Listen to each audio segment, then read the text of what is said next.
माछा र दुध सँगै खान हुँदैन, त्यसले चाहिँ हानि गराउँछ। यो भ्रम मात्र हो। माछामा पाइने प्रोटिन र दुधमा पाइने प्रोटिन एक आपसमा रियाक्टै गर्दैन। सुन्तलाले चिसो गराउँछ।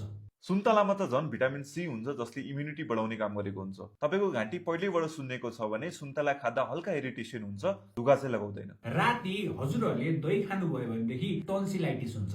टन्सिलाइटिस ब्याक्टेरिया र भाइरसले गर्दा लाग्छ, कुनै पनि खानाले गर्दा होइन। तर चिसो दहीले नाकबाट पानी बगाउन सक्छ, हल्का घाँटी इरिटेट गर्न सक्छ। हनी, लेमन र तातो पानी घोलेर खानुभयो भनेदेखि हजुरहरूको तौल चाहिँ घट्ने गर्छ। कुनै पनि खानाले डाइरेक्टली बोसो घटाउँदैन।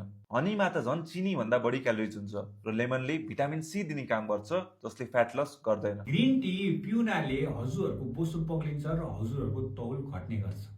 ग्रिन टीले 3 देखि 4% मेटाबोलिजम बढाइदिने काम गर्छ, जसले गर्दा दिनमा 10 देखि 30 क्यालोरिज घट्छ, जुन केही पनि होइन। त्यसैले ग्रिन टी, मह, कागती, पानीमा फोकस गर्नको सट्टा डायट मेन्टेन गरेर र राम्रो एक्सर्साइज गरेर इफेक्टिभ तरिकाले वेट लस गर्न सकिन्छ।